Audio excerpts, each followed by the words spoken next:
So there is no government that will come less than 37. You might have them in piecemeal, but at every point in time, you will not have less than 37. Now, if that means, are you going to have 37 ministries? Of course, the answer will be no. So you must have a way to structure these ministers to fit into those things. So when the constitution says 37 minimum, so you are at liberty to have 10 additional. Now he has 10 additional because there's going to be minister for special duty. This has no ministry now. Minister for special duty, minister for this, minister for this, minister for that, and then minister of state or special minister for, because there are lots and lots of things. If we want to break down cost of governance, unfortunately, we have gone to a point where cost of governance is really, really high. And by the day, the needs are escalating, and so will there be responses on the part of government to challenge those needs. If we bring it down to the states, well, I'm not sure. I don't know if the list I saw from Lagos State is authentic. I'm sure about 39. Is it 39 or how many commissioner designate for Lagos State? I don't know if it's an authentic list, but I'm seeing that like 39. And one will ask itself, 39 commissioners, or are they supposed to include special advisors? Are they supposed to? So these are some of the, so I don't, anybody that is, I see him as a meddlesome interloper. Yes, you have a right to be worried about your country, but by the time you begin to want to dictate the demands that Nigerians really elected to handle the affairs of the nation, then you are not one sitting at the seat. So the man that sits there knows and sees the bigger ball and knows what to do. Okay. The point there is that Nigerians are very concerned about the issue of gender balance, the issue of having youth inclusion here on the list, and so on. We have, I think, the youngest amongst these persons is about 36 years old, you know, and so on. And then even the balance in profession. A lot of people use the word technocrats and so on. But the president has chosen the people he wants to choose. All of this is in the mix of what he has. But how satisfied are Nigerians? Because it looks like the perception as to what these people are is how Nigerians feel that the president is hitting the ground running in the right direction or not. I have not done any credible data analysis on what the opinions of Nigerians are. However, I have my own personal opinions. One, I think the president could have done better for the women folk. Okay. I am one, I don't know, I am one who believes that the women are not only by our politicians, but indeed by some of us who are in leadership in the private sector.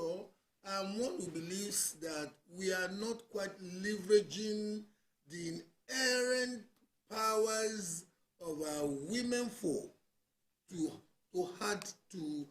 add robustly to our developmental strides.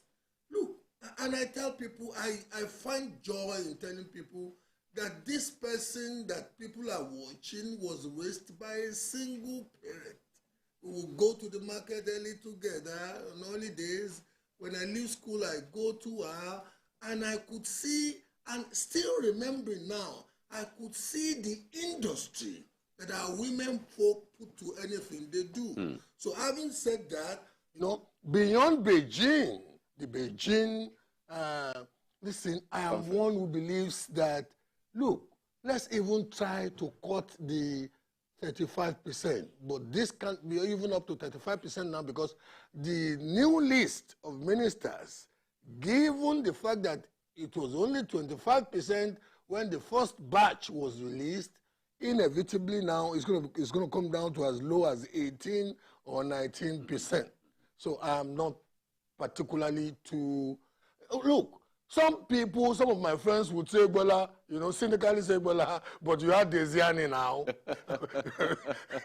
Yes, we have Desiani, but I also remind them, we also had, what's the name of this assistant now at WTO? Yeah, so, for the youths, you see, I must be honest with you, I'm particularly happy with Asiwaju Bola Ahmed Tinubu, not only because he has populated the list of ministers designate with some people whose biochronological age, fall into what we could call youths, but some youths who have proven records, of excellence in their personal lives, in their entrepreneurial dispositions. Bosun Tijani anywhere in the world is a phenomenon. As recently as about 3 years ago, the guy was lambasting and criticizing the person of Bola Ahmed Tinubu, and yet a Bola Ahmed Tinubu who wants good enough for Nigeria looked beyond that, and the fact that this guy is not even a partisan, but because he wants somebody who is an achiever in a particular segment of society who can be the motivating and the mobilizing force, he picked the guy. So I'm sitting here that I'm thinking the youth cannot say, look, better Edu, the national women's leader of APC, who inevitably would have to drop that position once she's been confirmed as a minister, she's only 36. And you know what? The world is literally at her feet now to prove. I just hope and pray that they will play to the standard of the expectation, not only of their very acerbic, and I'm choosing my words carefully, very acerbic generation, because this is a generation of youths that they seldom, maybe we grew up, people like Alistair, we grew up on the Reader's Digest of this world, and we grew up on more thoughtful, information-enriching materials. But these days, like Alistair said earlier on, anybody, we celebrate ignorance at large now. People just post anything without thinking deep, without thinking about the fact that other human beings may be humiliated, without thinking that the core message that should be threading in whatever discourse is going on should be sacred, should be treated with a degree of respect. So I'm sitting here now thinking, for the youths, they can't really complain too much. Now, some people have talked about the issue of some of these ministries have to, merge. Others will have to be separated. Recall under former President Buhari, where we had the Minister of Power and Minister of Power, Works and Housing, and then he had to, separate power, because power in itself is a huge, huge endeavor. Yeah. Now, people are talking about the issue of Ministry of Information and Culture, which tourism is part of it. They're talking about separating tourism because tourism is a huge business of its own. There's also the talk about the separation of Ministry of Works separately from housing. Housing is a huge, endeavor. Works is a huge endeavor by itself. Speak to us from that perspective. Also, it was under President Buhari, former President Buhari, that we had the Ministry of Humanitarian affairs, and so what are you seeing? Could there likely be new ministries coming up, merging some and separating others, and what are you seeing? Yes, thank you. Let me also say, without any doubt in my mind, that this is, in recent time, we had a president that is really prepared for the job. Not accidental, not co-opted. I would say President Buhari was prepared, but after a point, he chickened out before he was still brought back into the job. So this is somebody that left office about 20 years ago, or thereabout, and was still active in governance, in politics. And so he's not oblivious of the issues and the challenges around. If I just delve a little bit to what Bola said with respect to the mix of ministers. First, I thought he wasn't going to go there. The president is a politician. First, he knows the job. He knows the job. He knows the issues. And again, he's a politician. So there must be that balancing of political expediency, performance, and future endeavors. Because you must satisfy interests. You must satisfy even those that were not for you, as at the time you are contesting that election. That is a man with a broad heart. And this is what has worked for President Bola Tinubu all these years. He's a man with broad heart that accepts no matter who you, even no matter how you wrong him. I remember what happened with him. I mean, when Ekiti, when they lost Ekiti during the second term of this guy, who is the senator now? I think the leader of the Senate. What's his name? Is it Bamidele? Bamidele. I mean, when he went to Labour Party and cost them the states. When he walked back, it was with open hands, you know. So if you walk back to him, even after you have done the worst of, just like Bala said, somebody who has criticized him, he needs people to work, and so he put his personal ego, personal everything, and that's what has worked for him. Look, if not for Bola Tinubu, APC would have been roasted in this election. Roasted, I mean roasted. If not for the personality of Bola Tinubu, APC will have been, in fact, will have gone into oblivion. And let them not think that APC is standing on anything. Even those that were working from the presidency to think they have, maybe they're even working against the party from what they were doing. Because if you have presented, with due respect to the former vice president, we have presented the vice, APC will have, I mean, PDP will have roasted, I think will have roasted, in fact, even in the Southwest, will have roasted APC with in fact, like a Christmas goat.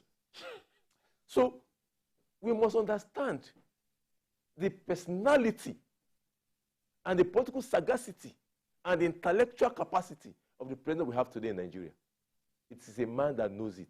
So back to your question. So I am thinking that there's going to be a lot of, because remember, First Kemo raised an important issue toward the twilight of the administration, talking about the Minister of State. I don't think that will go out in the short run. There might still be Minister of State, but there are going to be a lot of ministries now. Like you said, culture and tourism is in itself in fact, that is what Gambia lives on tourism now. What else is there in Gambia? Namibia, Gambia, a lot of countries Kenya live on tourism. They have developed tourism to enviable heights, to the point that it is now their own oil. So that is a business. You are talking about digital economy. That is a big business. So look, we must start treating government services as a business. And in fact, when I was coming, I was saying in my mind, I was thinking when I was having my bath, sometimes I get my expression when I'm taking my bath, I'm saying we don't even treat the judiciary as a business. Because people file frivolous cases. The time a judge is sitting down, listening to some mundane, useless propositions, it's cost. Government pays for that time. It's a cost to the government, to the taxpayer. By the time you flood judges with all manner, so the issue of cost, to all these frivolous fly-by-night judges, lawyers, in Lagos State. fly-by-night lawyers that will wake up and carry everything to court and waste court time, waste police time. It must be, there must cost element to it. And people must treat government as business. It's time has gone when civil servants think I'm just there. When a policeman think I'm just on the road. It's a cost. The British economy cannot afford the kind of laxity that we have with our police forces. They can't afford the laxity we have with our judiciary. Because they see everything as a cost component. So we don't just sit down and be shouting. So all these ministries that need, yes, government must provide services. I agree. Government must provide for the society. But the ones that government can use to generate wealth for the betterment of the bigger society, I think we must start treating government business as a cost, as business, and make sure that the full advantage, because every time we keep saying government is not doing. Does government print money? I ask people, does government print money? Anyway, Government have no right to print money without commensurate activity. Yeah, but the government is the one who actually prints money. If they have to, print money, but it's just that you don't do it arbitrarily. No, you don't do arbitrary. There must be a corresponding economic activity that will generate printing of money. Is that when you are printing money, is that you are replacing the old ones? Okay. You don't just wake up and just start pump, except there is a stabilization effect. You now begin to pump in. But after a while, that fiduciary issue must be withdrawn, so you don't create inflation and create distortion in the society. I see the accountancy in you is coming out. I just told you that he's the chairman of ICANN in Lagos. Just to correct him, I'm an immediate past chairman. Okay, very good. But once a chairman is always a chairman. Once a chairman, so I can see the issue of cost. You need to be prudent. But the point there is, it does matter. Yes, but in governance, it is said that the presidential system of government is expensive by itself, the way it is run. If you compare it to the parliamentary, of course, the parliamentary, where you even have a fusion of the legislature and the executive, and then people who are ministers, who are legislators here, ministers here, and you don't necessarily receive extra, cost. All of those things are there. So it is only natural for one to think that the presidential system of government we run is expensive by itself. But when people talk about the cost of governance, how do we balance that as a way of letting people know, of course, monies will go into this, but we need to also be prudent. So how do we take that side by side? The presidential system of government relative to the Westminster parliamentary system of government in most liberal democracies is expensive. Expensive because you are creating three, like you earlier stated, three distinct arms of government. Distinct is the strategic word here. Distinct, yeah. The presidency, which is an institution far bigger than the personage of the president, is in itself, with the executive, an arm of government, captured under the executive arm of government. And that is why inevitably we have the appointment of ministers. Because if it were to be in the parliamentary system of government, the ministers would have been chosen from amongst the elected members of the legislature. You see the degree of systemic cost saving. Let's stay. Let's stay on the cost. Exactly. On the cost. However, I'm one who believes that if the president were to intend to save money or reduce the cost of government, it behoves him on the executive side to find a way of working with the Oronseye report. There are plethora of departments and agencies out there that are replicating each other's statutory functions. In fact, some of the clashes that these departments and agencies get into bring government into a form of stasis, a form of, so that could be reviewed. I'm also one who believes that we need to preach a degree of circumspection to our legislators.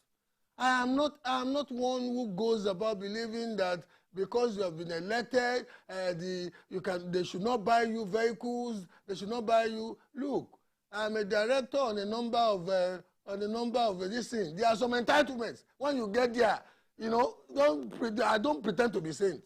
But you know what? Especially in Nigeria, where a legislator, as a result of the functional and organic ignorance in our polity, where a legislator is seen by his or her constituents as a money bag for the society. Exactly.